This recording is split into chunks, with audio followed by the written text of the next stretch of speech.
नमस्कार, आप देख रहे हैं अब तक टीवी न्यूज चैनल में हूं आपके साथ खुशबू।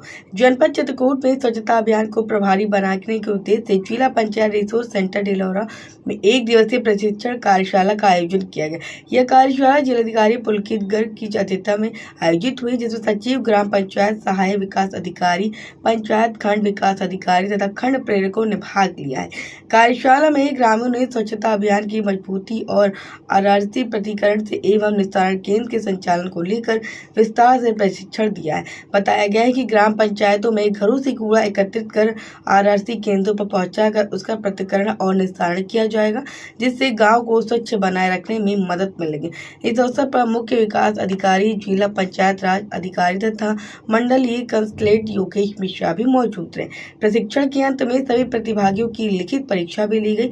जिलाधिकारी पुलकित गर्ग ने अधिकारियों को निर्देश देते हुए कहा कि जिन ग्राम पंचायतों में आरआरसी केंद्र और ई रिक्शा या कूड़ा गाड़ी उपलब्ध है, वहां तत्काल कूड़ा संग्रहण शुरू का आरआरसी का संचालन कराया जाए और ग्राम पंचायतों में आय के स्रोत भी विकसित किए जाएंगे। उन्होंने ये भी निर्देश दिया है कि मुख्य मार्गों के किनारे जमा कूड़ा कचरा की तत्काल सफाई कराई जाए, साथ ही गाँव के स्कूल, आंगनबाड़ी केंद्र और स्वास्थ्य उपकेंद्रों के भवन व रास्ते पर विशेष ध्यान देते रहे। प्राथमिकता के आधार पर कराए गए जिला अधिकारी ने गोवंश अक्षय और केंद्रों में गर्मियों को देखते हुए बिजली, पानी और शेड की व्यवस्था सुनिश्चित करने के निर्देश दिए गए हैं और आगे कहा है कि किसी भी स्थिति में गोवंश को खुले में न छोड़ा जाए। जिन ग्राम पंचायतों में पुस्तकालय संचालित हैं, उन्हें व्यवस्थित रूप से चलाने के निर्देश दिए गए हैं।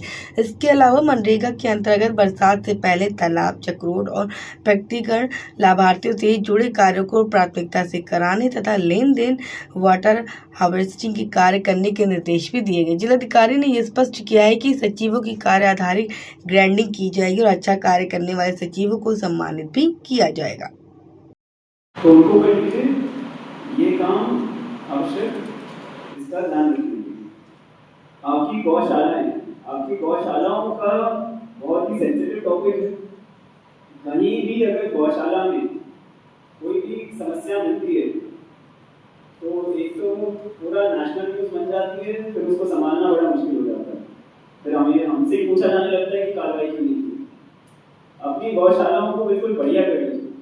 आपकी गर्मियों में, इस बार सीपीओ साहब ने भी आपको बताया होगा, गर्मियों में डायरेक्शन आए हैं ऊपर से कि यहाँ कृषि नहीं हो पाती है। कृषि में आप लोगों को पता होगा समीक्षा हो रही है।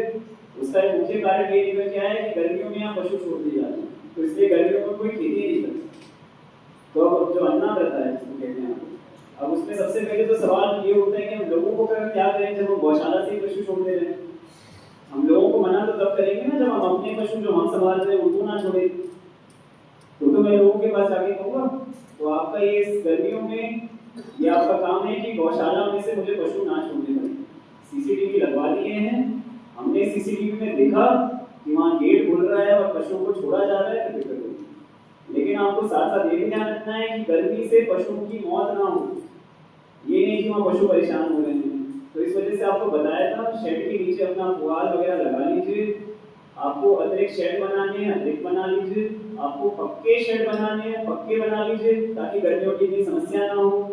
वहाँ पे ठंडक के लिए आपको जो उचित लगता है, आपको पंखा, कूलर जो लगवाना लगवाइए, वो लगवा लीजिए।